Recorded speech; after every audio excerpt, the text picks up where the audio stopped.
a todos. En esta clase vamos a analizar la dinámica y la sostenibilidad de la deuda pública de los gobiernos. El punto de partida es que en la actualidad las deudas públicas de los países han crecido mucho. La deuda pública se mide como la deuda que tiene un país, aquello que debe el gobierno de un país en relación a su Producto Interior Bruto. Cuando se hace esta división, pues sale un porcentaje y cada vez es más alto en la mayoría de economías del mundo. Por poner algunos ejemplos, en Japón ha llegado en 2022 a ser un 180% de su Producto Interior Bruto. En Francia un 110% y en España un 120%.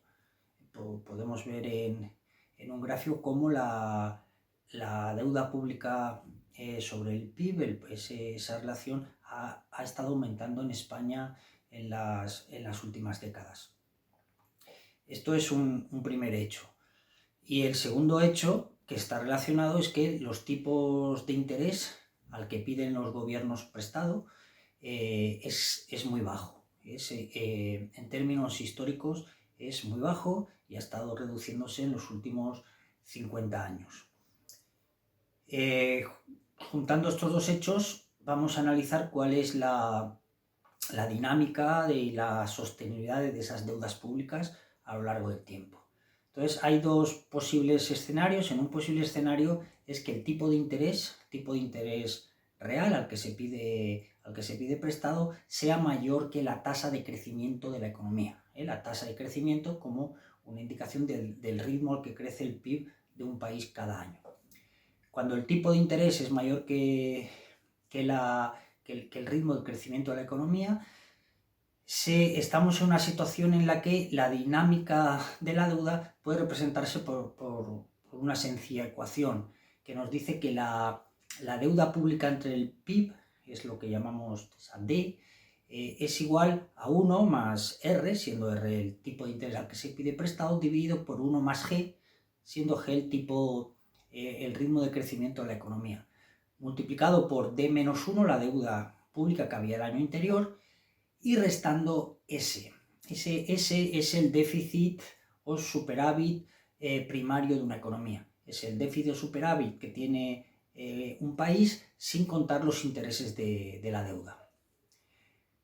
Esta es una ecuación básica que cuenta algo muy fundamental. Lo que nos dice esta ecuación es que para estabilizar la deuda, si se estabiliza la deuda, quiere decir que la deuda en D en un momento es igual a la deuda que había el año anterior, es decir, que ni ha aumentado ni se ha reducido. Pues para que D sea igual a D menos 1, si se hacen unas sencillas matemáticas y se resuelve la ecuación, el déficit o superávit ese primario, el S, tiene que ser igual a R menos G dividido entre 1 más G multiplicado por D. Esto quiere decir que como R es mayor que G, pues vemos que ese S tiene que ser un superávit primario.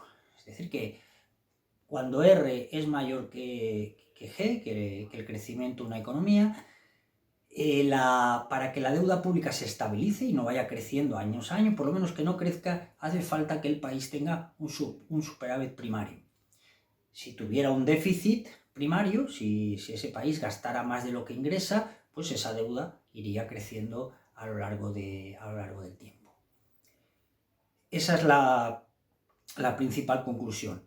¿Y por qué esto es bueno o es malo? Y esto pues no es bueno, porque esa deuda pública tiene un efecto expulsión, que en inglés se dice un efecto crowding out. Quiere decir que cuando los inversores compran tanta deuda pública del gobierno, pues están invirtiendo menos en capital, en máquinas, en empresas.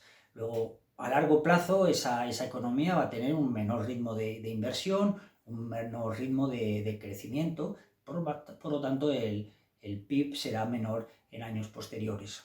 El PIB y el consumo. Y como habrá que devolver esa deuda, pues los impuestos en algún momento del tiempo tendrán que aumentar y eso pues supondrá sacrificio y dolor y menos bienestar para para otras personas de esta generación o de la siguiente. Luego esa es la situación cuando el tipo de interés es mayor que el ritmo de crecimiento de la economía. Lo que pasa es que actualmente estamos en otro escenario. Estamos en un escenario especial en el cual el tipo de interés es menor que el ritmo de crecimiento de la economía. Si el tipo de interés lo llamamos R, pues es menor que G, que sería el ritmo de crecimiento, la tasa de crecimiento del PIB de esa economía. Entonces, si volvemos a la misma ecuación que nos detalla cuál es la dinámica de la deuda pública de un país a lo largo del tiempo, y volvemos, el D minúscula es la deuda pública en relación al PIB, es igual a 1 más el tipo de interés dividido por 1 más la tasa de crecimiento multiplicado por la deuda del año anterior, restando ese déficit o superávit primario. La ecuación tiene sentido porque si el tipo de interés sube, pues la deuda pública sube, pero si lo que sube es el crecimiento de la economía, como está en el denominador, la deuda pública baja. Y si un país tiene superávit primario, pues la deuda pública se resta el S y la deuda pública también bajaría. En este caso, para que la deuda se estabilice, para que la deuda pública respecto al PIB sea igual a la del año anterior, a de -1, pues el superávit, el S minúscula, el superávit o déficit primario, tiene que ser igual a R menos G, es la misma ecuación, dividido por 1 más G multiplicado por D. Pero en este caso, como R es menor que G, lo que ocurre, y es la primera gran conclusión en este entorno macroeconómico de tipos de intereses tan bajos y sobre todo específicamente más bajos que la tasa de crecimiento, la primera conclusión es que un país puede tener un déficit público primario, es decir, tener más gastos que ingresos un año, y la deuda pública no aumenta, se estabiliza. Y eso es una conclusión muy novedosa respecto al escenario anterior.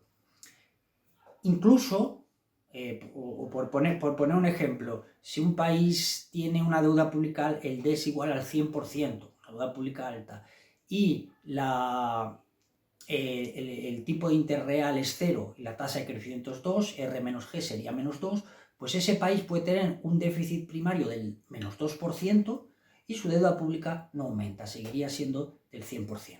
Es una conclusión importante. Pero incluso una segunda conclusión es que si ese país tuviera un déficit público superior, por ejemplo del 3%, sí, la deuda pública sí que aumentaría. En este caso, de 100% pues pasaría al 110, 115, 120, pero se estabilizaría en un punto, en este caso del 150%, y no explotaría. Lo importante aquí es que la deuda pública crecería y crecería, pero no explotaría. Sería sostenible a lo largo del tiempo. Llega un momento que se estabiliza. Bueno, esta conclusión importante lleva a dos consideraciones. La primera consideración podría ser, bueno, entonces no pasa nada, la deuda pública podría subir al 180, 200, 250, 400, no tiene ningún límite. No, esa visión no sería correcta. Puede ser elevada, pero no puede crecer y crecer sin ningún límite por dos razones. La primera es porque si la deuda pública sube y sube y va subiendo en muchos países a la vez, eso presiona el tipo de interés al alza y llegará un momento que el tipo de interés subiría y sería superior a la tasa de crecimiento. Y por lo tanto estaríamos en el escenario primero y el efecto crowding out sería muy grave y muy importante. Y la segunda razón es la incertidumbre. Es decir, que en los últimos 50 años el tipo de interés haya bajado y esté durante mucho tiempo por debajo de la tasa de crecimiento no quiere decir probabilísticamente. La probabilidad no es 100% de que eso vaya a seguir así esta década y la siguiente y la siguiente década. Como puede cambiar, aunque sea la probabilidad baja, eso puede en algún momento cambiar la tendencia, pues hace que las deudas públicas aún tengan que intentar reducirse cuando los gobiernos tengan periodos de prosperidad, las economías, y puedan hacerlo. Esas son las dos cosas a tener en cuenta. La siguiente consideración, en este contexto de tipos de interés tan bajo, que es inferior al tipo, a la tasa de crecimiento, bueno, la deuda es sostenible, como hemos visto, incluso con un déficit primario, la deuda es sostenible. Pero ¿quiere decir eso que haya que tener deuda pública y tener deudas públicas elevadas? Hay que tener en cuenta el hecho que sea sostenible, lo que decir que sea bueno, puede ser sostenible y ser bueno o ser malo. En este contexto, lo que ocurre es que sí que se da un efecto crowding out, sigue habiendo un efecto expulsión. Si los inversores compran más deuda pública de un país, pues queda menos dinero para invertir en capital, en empresas, en crecimiento, en empresas, en capital, y por tanto la deuda pública sí que expulsa, crowding out en inglés es expulsar, inversión privada.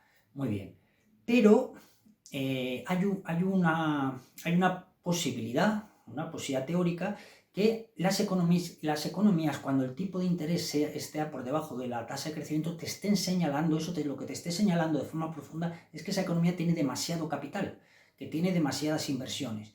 Y por lo tanto, que haya una expulsión de nuevas inversiones no es algo malo. Como tiene en exceso, sería algo positivo. Esto lo descubre un economista, esta posible teoría, que se llamaba Edmund Phelps, y entonces es esa posibilidad en que, repito, nuevo capital, como hay en exceso, que haya crowding out y la economía tenga menos capital, no es algo negativo, porque es bueno para las generaciones actuales, que tienen más deuda pública y por lo tanto el Estado gasta más y eso sube el bienestar de la gente, pero también es bueno para las generaciones futuras, porque se van a encontrar una economía con mayor crecimiento, con mayor grado de consumo y sin que tengan que subir los impuestos. El caso es, en estos años, en 2019, 2020, 21, 22, en estos últimos años, ¿está la economía en esta situación? Bueno, pues aquí hay una discusión entre economistas y en general se acepta que no lo está. La cosa es lo cerca que puede estarlo. Entonces, un economista como Olivier Blanchard, un importante macroeconomista, lo que dice es que él tiene el instinto de que las economías pueden estar bastante cerca de esa situación. O dicho de otra forma, que el tipo de interés real tan bajo sí que está señalando que el capital nuevo es muy improductivo, tiene poco rendimiento, entonces que no tiene grandes consecuencias, que no es muy costoso para las economías esa expulsión, que ese capital sea expulsado porque es muy improductivo. Y eso justamente es lo que nos señala que el tipo de interés ese básico, seguro, al que piden prestado los estados, sea tan bajo. Hay otra posición de otro importante macroeconomista, se llama Greg Mankiw, que lo que señala es que las economías están más lejos de esa situación, de lo que piensa Blanchard, porque ese tipo de interés tan bajo no está señalando que el capital sea improductivo. Y esto es así porque es compatible que el tipo de interés al que piden prestado los gobiernos sea tan bajo y en cambio el rendimiento de las empresas sea más elevado. ¿Por qué? Porque cada vez en el mundo las empresas son más grandes, tienen más poder de mercado, o una gran parte de la economía está dominada por grandes empresas, tipo Amazon y Apple, que tienen un gran poder de mercado y tienen poder para subir los precios, y también tienen la tendencia a invertir menos. Pero que inviertan menos y no está señalando que no tenga la economía y las inversiones un bajo rendimiento. Simplemente lo que está reflejando es que las economías, como han señalado economistas como Philippon, tienen empresas con mayor poder de mercado. Bueno, esta es la posición de Mankiw, y ahí es una discusión de momento abierta. Por último, entonces, ¿cuál sería, si tuvieran estos economistas que hacer consejos que tienen que hacer, consejos de política económica a los gobiernos y y a las instituciones internacionales como la Unión Europea o como los bancos centrales. ¿Qué tipo de consejo? Bueno, el consejo que se deriva es que la deuda pública, a partir de ciertos niveles, hay que intentar reducirla. Es decir, que en ningún caso se dice que sea bueno que crezca y crezca. Pero que en este contexto particular, con el tipo de interés menor que la tasa de crecimiento de las economías, si hace falta, si hay buenas inversiones por hacer, si es necesario, por ejemplo, como ha sido necesario con la pandemia del COVID, para ayudar a las empresas y a las familias a no hundirse en ese periodo de confinamiento, pues si la razón es buena, en este caso es deseable que los gobiernos se endeuden, porque ese efecto expulsión no es tan importante y porque la deuda no explota y puede mantenerse y estabilizarse incluso con déficits primarios como hemos visto. Luego en la realidad pues todo es más complejo. Vamos, para terminar, a ver tres posibles casos. En el caso de la gran crisis financiera de 2008 en Europa, pues ya hay un consenso para concluir que en ese caso hubo poca deuda pública, que los gobiernos de Europa podían haber tenido más deuda pública, y la mayoría de ellos, y esto hubiera sido bueno, porque en ese contexto, repetimos, con los tipos de interés menores que las tasas de crecimiento, ese endeudamiento hubiera servido para aumentar la demanda agregada de las economías y para acercarlas más rápidamente al pleno empleo. En cambio, en 2021, la administración Biden pues puso en marcha unos estímulos fiscales de 1,9 trillones de dólares, y en ese caso fue excesivo. Y fue excesivo, llevó a la economía más allá de su output potencial, la sobrecalentó y llevó un periodo de alta inflación. Luego, no hay una regla básica. En un caso sí hubo poca deuda pública respecto a la que se necesitaba, y en otro caso hubo demasiada deuda pública y demasiado gasto del Estado respecto al que necesitaba la economía en esa situación post-pandemia. Y un caso donde el gobierno puede haber acertado es Japón.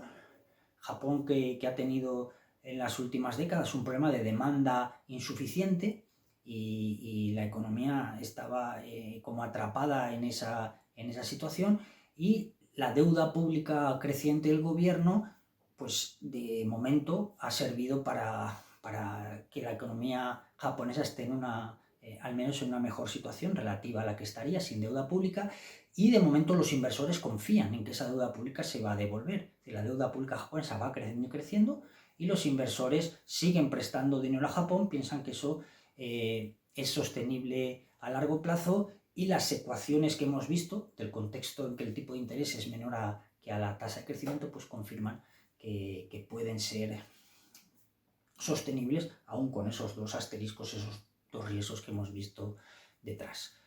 Luego, conclusión, para analizar la deuda pública, su dinámica, de cómo crece, se estabiliza o se reduce, hay que ver en qué contexto macroeconómico está una economía, porque es completamente distinto si el tipo de interés es mayor que la tasa de crecimiento. La deuda pública, para estabilizarse, necesita un superávit primario, y además, si esa deuda pública supone un gran coste para la economía en términos de expulsión de inversiones y menos crecimiento a largo plazo.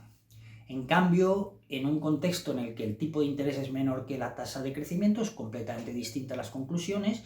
Se puede, con un superávit, con un déficit primario, estabilizar la deuda pública, y además el efecto crowding y expulsión, aunque existe, por lo menos hay consenso en que sus consecuencias son menores y sus costes a nivel económico son menores.